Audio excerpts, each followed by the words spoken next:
జ్యువెలరీలో వడ్డానం Mela October 4th నుంచి 12th వరకు ఫ్లాట్ 9.99% విఏ ఆఫర్ మీకోసం. నమస్తే రమగారు. నమస్తే జయ. రమగారు, మనం మహాభారతం మాట్లాడుకుంటూ ఉన్నాము. భీష్ములు వారి దాకా వచ్చాం. మరి తల్లి ఆయన్ని వివాహం చేసుకోమనింది. ఆయన ఏం చేశారు? మరి భీష్మ శపథం చేశారు కదా ఆయన. అదే వివాహం కుదరదని ఎలా ఒప్పించారు? ఆయన వివాహం చేసుకోలేను నేను. మనం ఒక విధానాన్ని అవలంబించవచ్చు. మన పూర్వీకుల్లో కూడా ఇట్లా సంతానం లేకుండా భర్తలు మగవాళ్ళు మరణించి స్త్రీలు ఉండిపోయినా లేదా సంతానం కలిగే పరిస్థితి మగవాళ్ళకి లేకపోయినా నియోగ పద్ధతి, దేవర న్యాయం అనే ఈ న్యాయంతో వేరే వాళ్ళెవరితోటైనా సంతానాన్ని పొందొచ్చు. అనుమతితోటి, భర్త అనుమతితోటి లేదా అత్తగారి అనుమతితోటి వీళ్ళ సంతానాన్ని పొంది వంశాన్ని కంటిన్యూ చేసేందుకు ఒక అవకాశం ఉంది.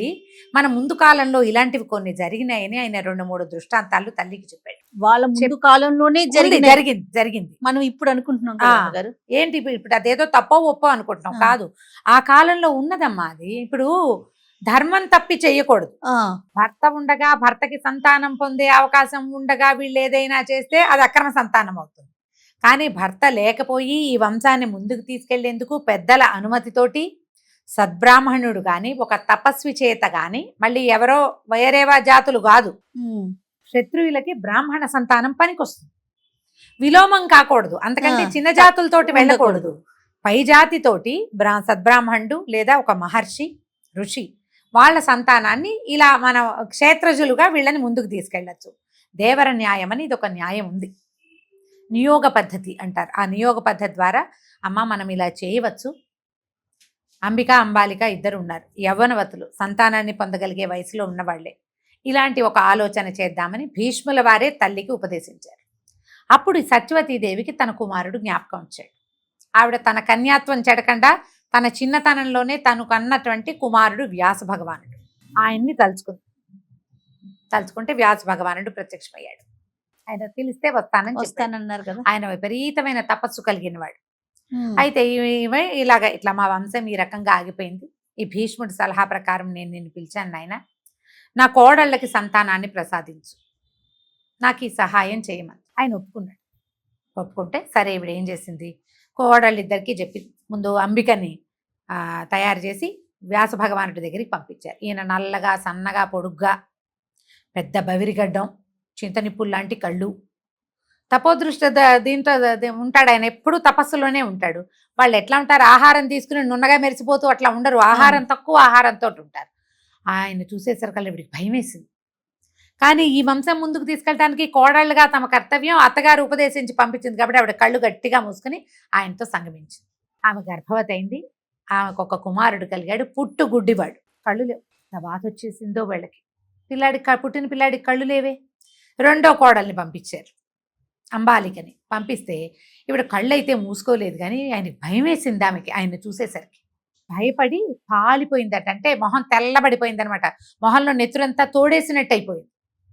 పాలిపోయిన ముఖము శరీరంతో ఆయనతో సంగమించింది ఆమె కూడా గర్భవతి అయింది. ఆమెకి తెల్లగా పాలిపోయినట్టుగా ఉన్నటువంటి మహాబలశాలి అయిన కుమారుడు కలిగాడు. పాండురాజు అంటారు. అతని పేరు పాండు వర్ణంతో ఉన్నాడు కాబట్టి ఆయన్ని పాండురాజు అయిందా. ఈ ఇద్దరు కుమారులను చూసేసరికల్లా మొదటి బిడ్డ గుడ్డివాడు ధృతరాష్ట్రుడు. మొదటి బిడ్డ ఏమో కళ్ళు లేని జాత్యంధుడుగా జన్మించిన వాడు, పుట్టుకతోటే అంధుడుగా జన్మించిన వాడు ధృతరాష్ట్రుడు. ఈ తెల్లగా పాలిపోయిన శరీరంతో పుట్టినవాడు పాండురాజు. ఈ ఇద్దరిని చూసేసరికల్లా సత్యవతీదేవి కనిపించింది. ఇంకొకసారి ప్రయత్నం చేద్దామని మళ్ళీ వ్యాసుడిని ప్రార్థించి మళ్ళా అంబికనే పంపించింది. ఎందుకంటే ఆమె కుమారుడు పుట్టుగుడ్డివాడు కదా. పంపిస్తే ఆవిడేం చేసింది, ఇంకొకసారి ఆయన దగ్గరికి వెళ్ళటం ఆవిడకి ఇష్టం లేదు. ఆవిడ తన దాసిని చక్కగా అలంకరించి దాసిని పంపించేసరికల్లా ఆ దాసి ఆమె ఇలా సన్నగా నల్లగా పొడుగ్గా ఉండే వాళ్ళని అన్ని జాతుల వాళ్ళని చూస్తూనే ఉంటుంది. ఆమెకి ఇదేమిటి వీళ్ళు ఇలా ఉన్నారు, అలాంటి భావాలు ఏం లేవు. ఈ యువరాణులుగా వాళ్ళుగా ఈ అంతఃపురాల్లో ఉండేవాళ్ళు ఏమిటి, తమ భర్తల్ని తప్పిస్తే ఇతరులని పెద్దగా చూడరు, జనసామాన్యం పట్ల దృష్టి ఉన్న వాళ్ళు కాదు వాళ్ళు. అదేలేండి. ఈమె అట్లాంటిది కాదు. ఈమె ప్రపంచంలో అన్ని చోట్ల తిరిగే మనిషి, ఊర్లో తిరుగుతుంది. ఆయన చూసి ఆయన మహర్షి కాబట్టి మహాభక్తితోటి ఆయన్ని సేవించింది.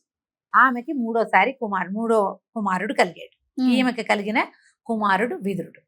ఇప్పుడు వైశంపాయనుల వారు జనమేజయుడికి ఏం చెప్పారంటే, శాపగ్రస్తుడైనటువంటి యమధర్మరాజు విదుర స్వరూపంలో ఈమెకి జన్మించాడు అని. యమధర్మరాజు శాపగ్రస్తుడు ఎందుకయ్యాడు? విదురుడిగా జన్మించాడు. విదురుడు యముడి యొక్క అవతారం. యమధర్మరాజు ధర్మదేవత యొక్క అవతారంగానే విదురుడు జన్మించాడు. కానీ దాసీపుత్రుడుగా జన్మించాడు.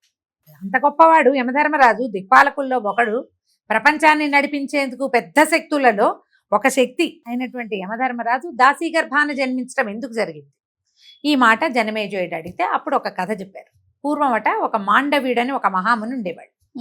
ఈ మాండవి మహాముని ఒకనాడు ఒక చోట తపస్సు చేసుకుంటాడు.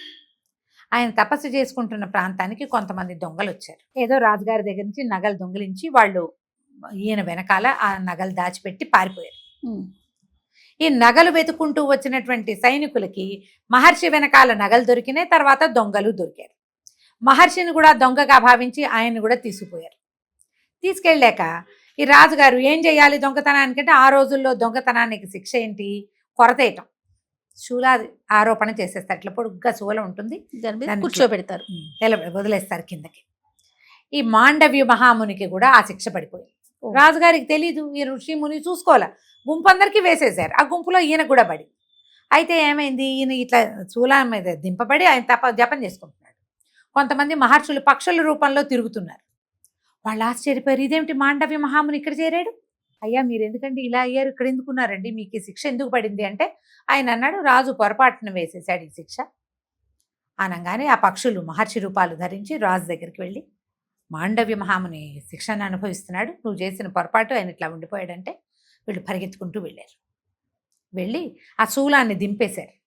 శూలం మీద నుంచి దింపారు, కానీ శూలం ఎక్కడ దాకా శరీరంలో దిగబడిందో అక్కడ దాకా విరక్కొట్టారు.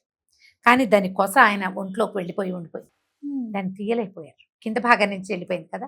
ఆ అణిమాండవ్యుడుగా పేరు పొందాడు ఆయన. ఆ తర్వాత ఈ మాండవ్య మహాముని తన తపోకాలం అయిన తర్వాత ఈ నరకానికి వెళ్ళారట. ఒకసారి వెళ్ళి యమధర్మరాజును చూశారు.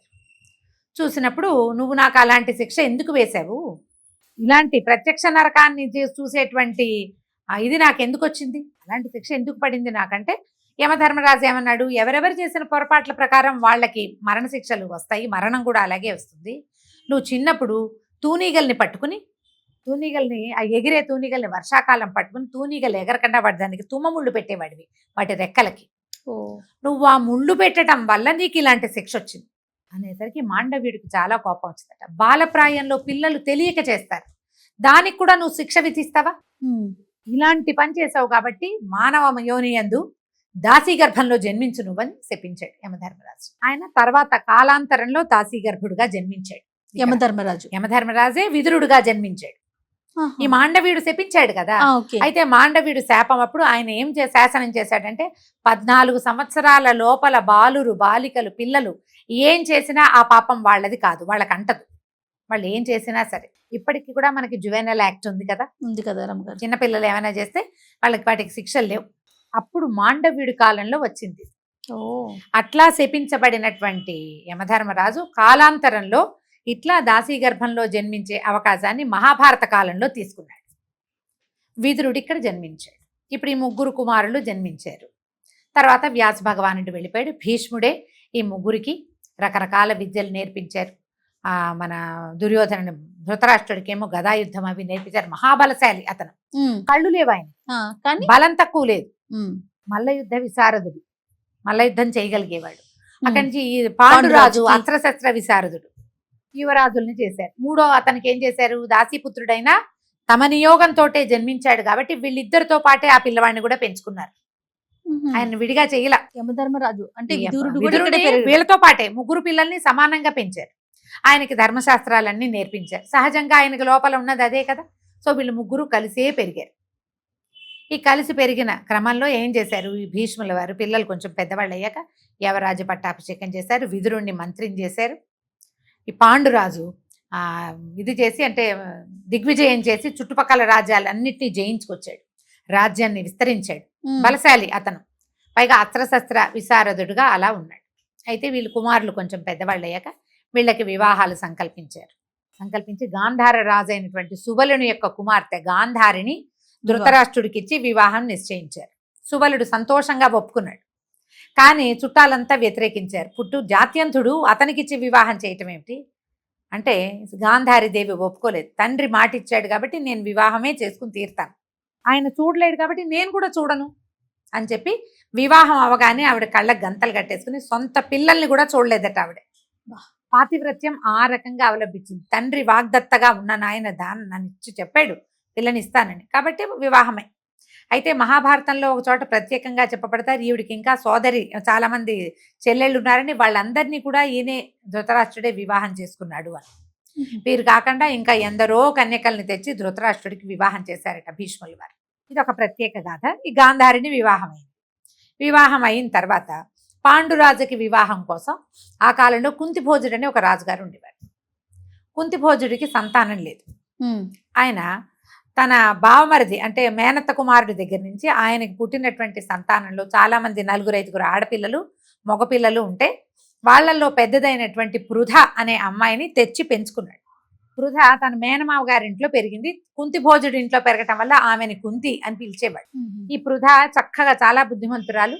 ఈవిడెవరు? వసుదేవుడి చెల్లెలు, అపచెల్లెలు, అక్కయ్య చెల్లెలు, సోదరి, వసుదేవుని సోదరి.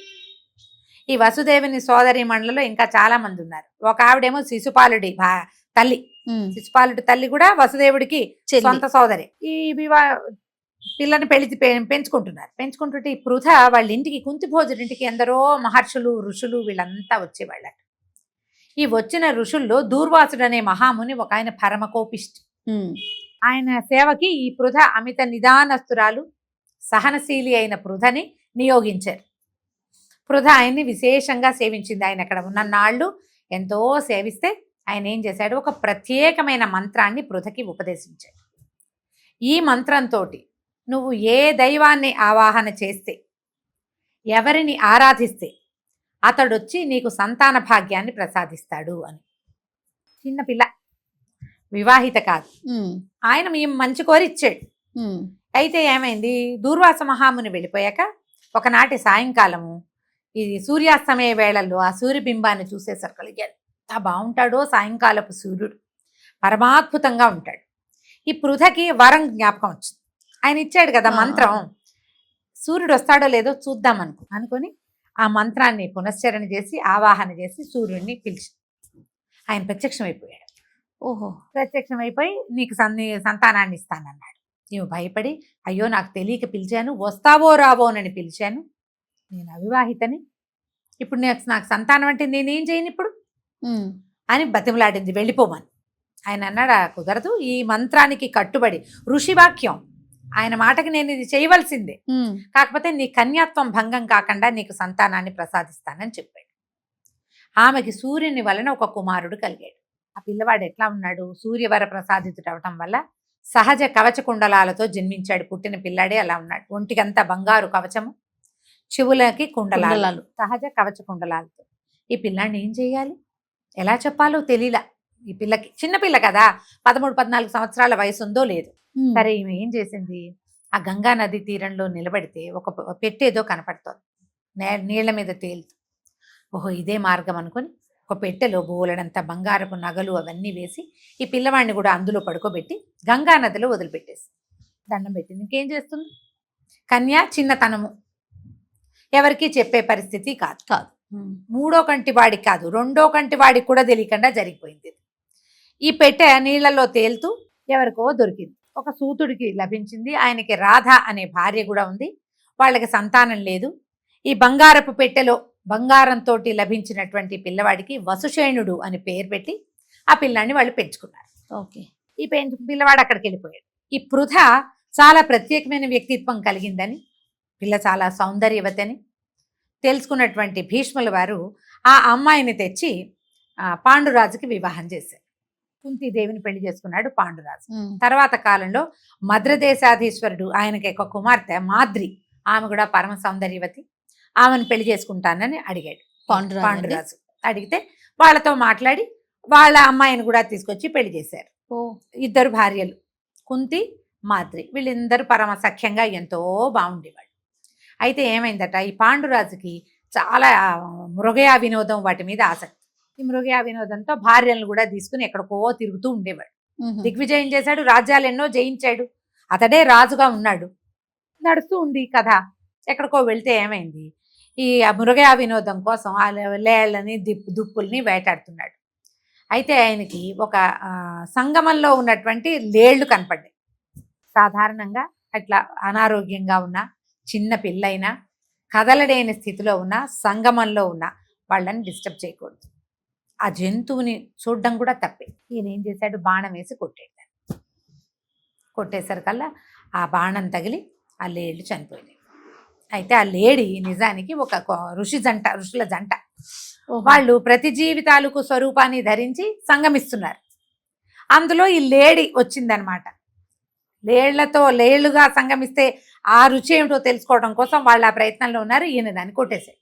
ఆ చనిపోతూ ఆ లేడి ఆయన ఋషి, నువ్వు అసలు సంగమంలో ఉన్నదాన్ని కొట్టకూడదు, చూడకూడదు, నువ్వు చేసింది తప్పు అంటే ఈయనేమన్నాడు, నేను మృగయా వినోదం చేశాను, మృగాన్ని లేళ్ళని వేటాడాను అంతే, మానవ సహజమైంది వేట, నేను అదే చేశానంటే కాదు, నువ్వు ఒట్టిగా వేటాడలా, సంగమిస్తున్న జంటను వేటాడేవు నువ్వు, కాబట్టి నువ్వు భార్యా సంగమం చేస్తే చచ్చిపోతావు నువ్వని శపించేశాడు ఆయన. అప్పటికి సంతానం లేదు. కుంతి మాదిరి లోటు లేకుండా ఈయనకి 2 భార్యలు. ఏం చేస్తాడు ఆయన? పరమ దుఃఖంతో నేను ఇంకా భార్యా సంగమం చేస్తే మరణిస్తాను, కాబట్టి ఇక నేను సంగమం చేయలేను, మీతో పాటు నా కాపురం కుదరదు, మీరిద్దరూ రాజ్యానికి వెళ్ళిపోండి, భార్యల్ని వెళ్ళిపోమన్నాడు. నేను ఈ అడవిలో ఉండిపోతాను, సన్యసిస్తాను అని బతిమలాడాడు. వాళ్ళు ఏమైనా సరే నిన్ను వదిలిపెట్టి వెళ్ళమని, ఇద్దరు భార్యలు నిన్ను విడిచిపెట్టి వెళ్ళమని, నీతోటే ఉంటామని ఆయనతోటి అక్కడే ఉండిపోయారు. ఇది చూడు, శంతన్ మహారాజుకి సంతానం లేదు, ఆయన సంతానం పట్టినట్టే కుమారులు చనిపోయారు. మిగిలిన ఒక్క కుమారుడు ఆయనేమో పెళ్లి చేసుకోనన్నాడు, మళ్ళీ పెళ్లి చేసుకుని 2 కొడుకుల కంటే వాళ్ళకి సంతానం లేదు. వాళ్ళు నియోగ పద్ధతిలో సంతానాన్ని పొందారు. అవును. మళ్ళీ ఆ సంతానాల్లో కూడా ఒక ఆయన గుడ్డివాడు, రెండోవాడు ఈయనైతే ఈయనకి మళ్ళీ సంతానం లేని పరిస్థితే వచ్చింది. పాండురాజు వీళ్ళకు కూడా ఇదే పరిస్థితి వచ్చింది. ఇప్పుడు ఈ పాండురాజు ఈ స్థితిలో ఏం చేశాడో మనం వచ్చే భాగంలో తెలుసుకుందాం. తప్పకుండా. నమస్తే. నమస్తే.